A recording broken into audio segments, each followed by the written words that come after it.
দেখুন বন্ধুরা, আমি বানাবো আলু চচ্চড়ি। তেল গরম হয়ে গেছে, কালো জিরে ফোড়ন দিলাম, লঙ্কা কাঁচা লঙ্কা ফোড়ন দিলাম,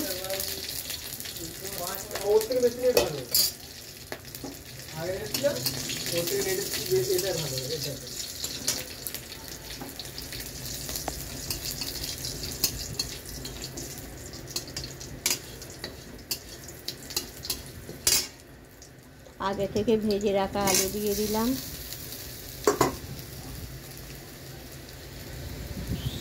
সামান্য হলুদ গুঁড়ো দিলাম, পরিমাণ মতো নুন দিলাম,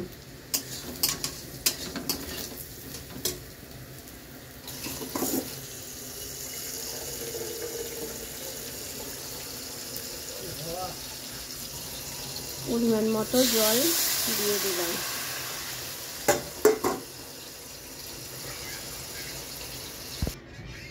দেখুন বন্ধুরা, আমার আলু চচ্চড়ি রেডি। এইভাবে আপনারা বানাবেন, খেতে খুব স্বাদ হয়।